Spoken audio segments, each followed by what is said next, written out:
How about that? The Braves beat the Dodgers to head to the World Series. It's episode 170 of The Next Best Bet. I'm Jake Higgins with Brett Levy, who has a future that's still alive from all the way back in March. Brett, you picked the Braves to win the World Series way back then.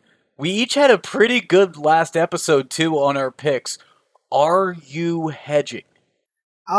You know what, Higgins? I'd actually probably buy in on the Braves' future just because they're the dogs in the series. And I mean, I feel like it's splitting hairs between these two teams. No one's got a particularly dominant pitching staff, although I guess it would favor the Braves. And the lineups pretty much go bat for bat. You got an Altuve, we got an Albies. You got a Alex Bregman, we got a Freddie Freeman. Honestly, Freddie Freeman's probably more comparable to Carlos Correa or Kyle Tucker. But yeah, I just feel like it'll be a fun World Series, Higgins. It's going to be fantastic. Last episode, I went 5-2, winning my pick of the pod. Brett, you went 5-1, winning your pick of the pod as well. However, one half of your Washington picks is what let you down. Yeah, the Washington, not football team, but the Washington Huskies football team, Higgins, let me down. But that's okay. My fired coaching bet, undefeated on the year, Higgins.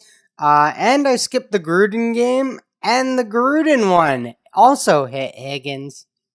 Yes, it did. Yes, it did. Let's jump into some Beginner's Boulevard now, though, Brett. I talked about this and said this word earlier, hedging. If you didn't understand the question I asked, Brett had a future on the Braves winning the World Series from back in the beginning of the season. I asked if he's hedging. That means, is he going to bet the other side to guarantee himself a win or guarantee himself some money in a sense? And this is a way that you can win as a bettor to make sure that you can come out of the day regardless of a winner and win some money. Yeah, exactly, Higgins. Typically you would take a smaller amount of money, right? So that you're just guaranteeing a win on both sides, but you're not guaranteeing as large of a profit. So, a hedge is a solid strategy. It'll keep you in the plus, Higgins. And maybe I will be on an Astros in a Game 4 situation or something like that. But going into the series, the only series price I really look at here is Braves. I think you will have them at plus 130. Might be a slightly different number if you're at a different sports book in New Jersey, but right around there. Slight dogs, not huge dogs. Yeah, and let's just hop right into baseball. Talk about the World Series. There are some odds that I put into our rundown from Oregon. The series future outright odds, Astros are minus 155 champs.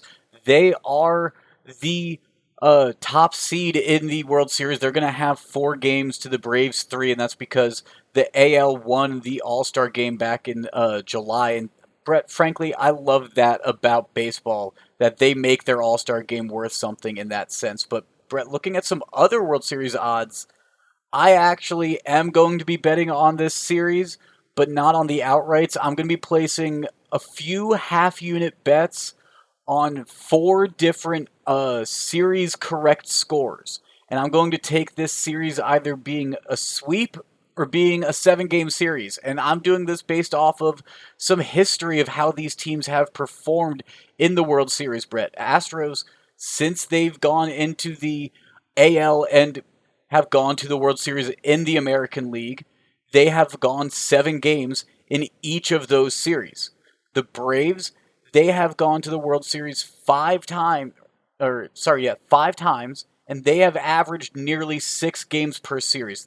Each of these teams, at one point or another in their long storied history, have had a sweep in the World Series. So I'm taking that just in case, but I'm putting a half unit on each of them to potentially sweep and a half unit on each of them to potentially win in 7 games.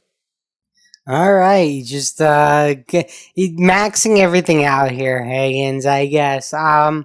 Yeah, no, you gave out some interesting reasoning.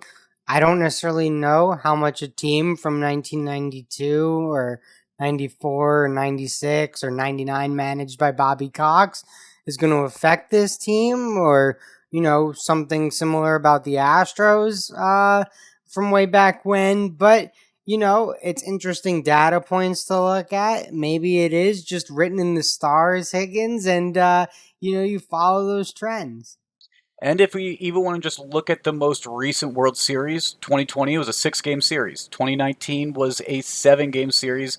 2017 was a 7 game series. 2016 was a 7 game series. So 3 of the past 5 years were 7 game series. Yeah, sounds like you could save yourself a little money on the sweeps, Higgins. Hey, you never know, though. You never know. So I'm shooting YOLO. But I'm going to follow the trend of home teams winning, Brett, that I mentioned in a previous episode. They've been doing it all MLB postseason. And I'm going to also take the Astros in game one at minus 125 on the money line. They're going to have Frember Valdez facing off against Charlie Morton. It's going to be in Houston. It's going to be a hitter's ballpark. You gave Freddie Freeman the edge. I don't know if I give the Braves lineup the edge, though, here. The Astros a much healthier team than the Braves necessarily. Braves have had to fight through a lot. Can they necessarily fight through another series in the World Series? I'm not so sure. I'm taking the Astros in game one, but I wouldn't be surprised if the Braves do get me wrong here, and that's why I'm in that series score that I mentioned. That's why I'm also picking some Braves potential as winners as well. All right, yeah, it should be interesting. I probably like Morton more than I like Valdez. Morton kind of regained form in Houston, and then obviously pitched great in Tampa in the postseason. So he's a big game pitcher, Higgins. This is why the Braves brought him in. They didn't really care about the regular season with Charlie Morton. They brought him in because they thought they were a competing team, a contending team, and here they are. So this is like the exact spot that Alex Anthopoulos envisioned having Charlie Morton get the ball. So hopefully it goes well for Atlanta. Yes, and this is a game that takes place on Tuesday night. By the way, that's when the World Series kicks off. Should have mentioned that at the forefront when we were talking about the World Series. But this is a preview to a potential 7 game series. It's first to four, so who knows? Brett, let's jump into some Monday night talk though. Monday night football. We have the New Orleans Saints visiting the Seattle Seahawks.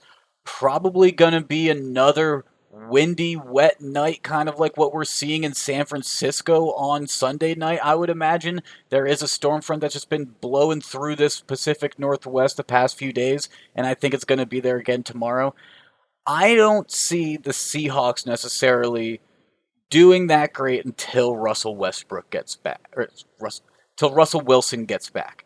And that's because really he can be the floor general and he can take some long drives with that offense to really allow that defense that's no longer the Legion of Boom to have their breaks, have their rest. And now with Geno Smith back there, with the defense being or needing to be the strong point, I don't think they can do that against this New Orleans team, against Jameis Winston, against Sean Payton coming into town. So I'm taking New Orleans minus 4.5 in this scenario because I think even if you're just going to be on the ground running with Taysom Hill and Alvin Kamara and going with short stuff like that, the New Orleans Saints, they have a much better matchup comparison in this one. Yeah, I'm staying away from this one. I'm not a I don't know like what you're gonna get out of James Winston on any given night. So in the rain, Higgins, that would be concerning to me. But clear skies, I'd probably take the Saints. To be honest, this will be a weather dependent game for me. If it's wet and sloppy, I probably don't have any interest in it. To be quite honest. Okay, that makes sense. I get that. I always love watching a slick, wet game, but who knows what the weather's going to end up actually being until we actually have Monday. That seems to be how the weather likes to work. But Brett, Moneyline Magic, there was a very interesting Sunday football matchup that we got between the Atlanta Falcons and the Dolphins, and this was a game a lot of bettors seemed to be interested in for Sunday's early games, right? Yeah, I definitely had a lot of my fantasy lineup in this one, Higgins. I didn't trust either of these defenses. 30-28 would imply it was high scoring, but it wasn't really that high scoring. Yeah, I mean, so the Dolphins, they took the early lead with the field goal, led much for the first quarter, the entire first quarter, but then the Falcons kind of went on a roll, scored four straight times, took a 20-7 lead, but there would actually be four lead changes in this, Brett, because the Dolphins come storming back. They score two touchdowns in the fourth quarter. Mark Hollins takes a pass from 4 yards from Tua because Tua's back now, and they take the lead. The Dolphins, excuse me, take the lead with just over 2 minutes left. Yeah, no, I mean, Miami felt pretty good climbing back into this one, overcoming the 13-point deficit that you mentioned, Higgins. And unfortunately, this is Moneyline Magic, Higgins. There was just too much time left for a guy whose nickname is Matty Ice. Yeah, so the Dolphins went on a 9 play, 40-yard drive for their touchdown, took just 3 minutes and 27 seconds. They left like 2.5 minutes on the clock. Way too much time for a seasoned vet like Matty Ice, who goes 9 plays, 57 yards, and with 3 seconds left, Young Hoo Ko kicks a 36-yarder for the Falcons to end up winning 30-28, Brett. This was a very, very close one coming down the wire. Yeah, great finish. Good win for the Falcons. You know, Calvin Ridley, disappointing season. Mike Davis, disappointing fantasy season, but Cordell Patterson's look good. Russell Gage played pretty well today. Kyle Pitts finally had the big explosion game people have been waiting for. So Falcons overall pretty good team, Higgins. Keep games close. Probably not, a playoff team, but much improved from last year. Absolutely. Very interesting, entertaining game to say the least. Before we jump into our hockey and basketball, today's episode is presented by Podgo. Podgo is the easiest way for you to monetize your podcast, providing podcasters with a flat rate for ad space so you always know how much you get when you include an ad from Podgo. Apply today to become a member and immediately be connected with advertisers that fit your audience. That's podgo.co at podgo.co. And be sure to add our podcast, The Next Best Bet, in the How Did You Hear About Podgo section of the application. Now, Brett, hockey started up, basketball started up. We're a little further into the season in hockey, but only by days. What are you seeing so far as most of these teams have at least played 3 or 4 games now? Yeah, Higgins. A lot of close games, a lot of blowouts, I guess, too. So I've just kind of been looking at teams, what teams are playing well, what teams are struggling. Um, you know, Injuries are a thing I'm following, obviously. Like, for instance, the Devils lose Jack Hughes the other day. Still beat the Sabres at a game I was actually at, Higgins. Well, very, very nice. I'm going to actually be backing a team that I've seen come out pretty hot.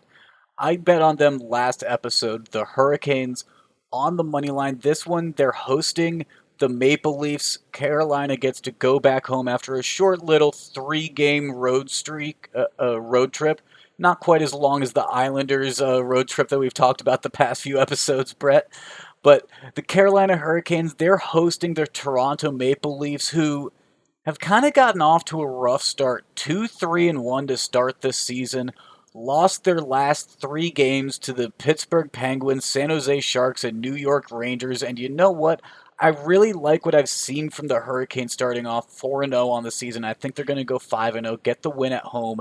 So minus 115 on the money line. I'm grabbing that on Sunday night because as I learned last episode, Brett, I said that I picked mine on Wednesday night. I actually waited till Thursday to place the bet, and it was already up to like minus 130 instead of the minus 105 that I said that I had it at in the last episode. There you go, Higgins. Yeah, I think, that makes some sense. I prefer Carolina to Toronto as well. Although Toronto, a great regular season team. So I always have a tougher time betting against them in the regular season than the playoffs. But generally, a team I feel pretty comfortable fading because they're all offense, Higgins, no defense. And then a game I'm on, Higgins, and it's really just for one team because Ottawa's actually played pretty tough this year. They were leading my New York Rangers deep into the third period the other day, although the Rangers came back to win by a goal. That seems to be how the Senators are losing. They just can't hang on at the end. But interesting note here, Higgins. Capitals 3-2 on the year with an overtime loss in their last game. All their wins have been by multiple goals, Higgins, and all their losses by one goal. So they're either going to win this game by a lot or lose a close one. I'm going to be on the side of Washington here at plus 145 on the puck line, minus 1.5. Okay, I like that, the plus 145 value. I like the plus sign, Brett, so I can't argue you venturing over to my side of the sports book. Yeah, it worked for me on the last episode with Edmonton, just kind of a matchup I liked. Washington is winning and winning big in their wins, so that's a good sign for me there. I'm actually also going to be on a puck line as well, Brett. I'm going to be facing off with the Kings and the Blues. I like the Blues at home minus 1.5 at plus 135. Bennington 4-0 in the net so far this season. The Blues undefeated. They also just recently beat the Kings 7-3. That was also in St. Louis. I think that St. Louis is going to have a back-to-back multi-goal victory in this because the Kings are still kind of figuring it out with Peterson and Quick in net. A little slow out the gate at 1-3-1 on the season. So I like the Blues in this one at plus 135 on the puck line. Yeah, Blues were a team I was looking at. I think the reason I stayed off this game, Higgins, if you can correct me if I'm wrong, but I think this is a back-to-back matchup, and that just kind of scared me off a little bit. Thinking, oh, the Kings just saw them for 3 periods. Maybe they have an idea of what they're trying to do and can make some adjustments. But everything leading into this game would lead me to be on the Kings minus 1.5 as well. It's a back-to-back game in St. Louis, except it was a Saturday, Monday, so both teams had Sunday off too. So you could be right; they could make some adjustments, but I expect St. Louis to also make some adjustments, come out with some new looks that the Kings didn't see on Saturday, and maybe get a few extra goals. Yeah, funny thing, Higgins. Typically, when you win games, you just don't make as many adjustments. That is the nature of the beast. Sometimes you are right. Brett, let's jump into some NBA though. Talk about some Monday night basketball. Didn't have all of the lines on Sunday night quite yet. I found the Bulls Raptors game. I really like that. Lonzo has seemed to settle in really nicely with the Bulls. Already had a triple double with that team. Bulls off to a pretty good start on the season as well, undefeated at 3-0.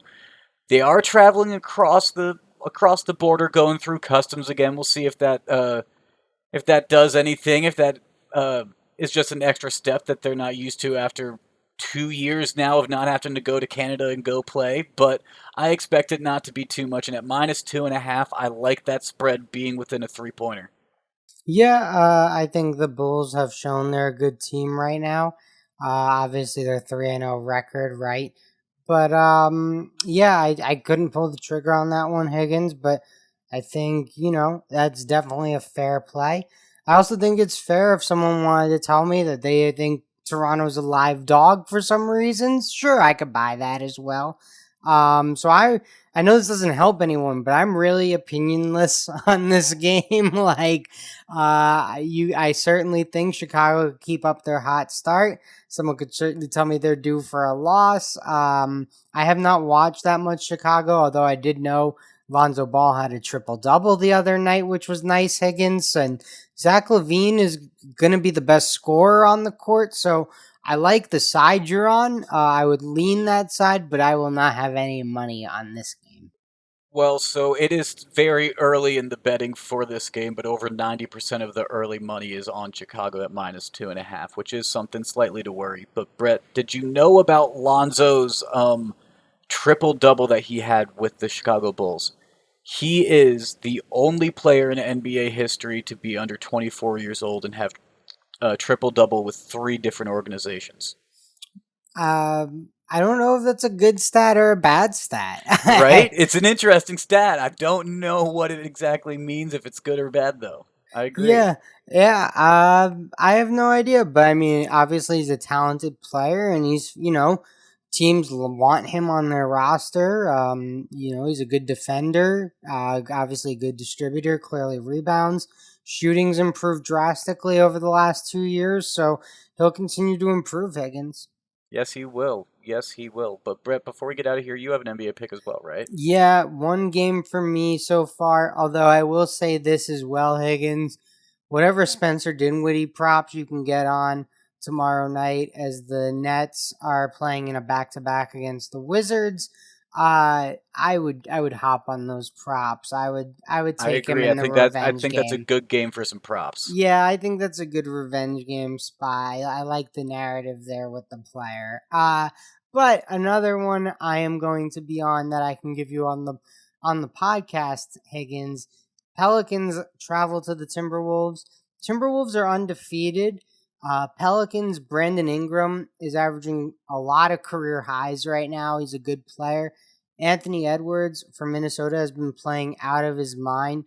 But honestly, Higgins, I don't think this game is going to be a big blowout.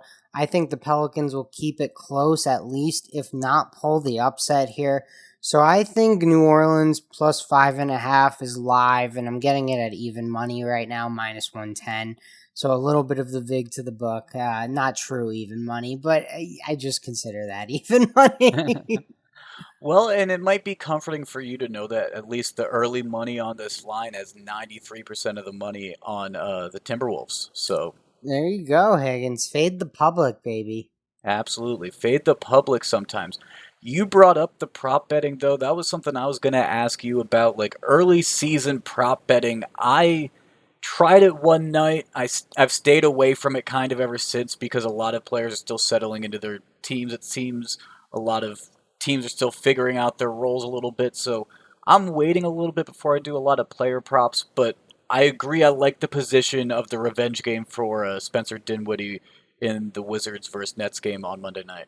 Yeah, kind of what you're saying. I don't necessarily know if it's an early season thing or not.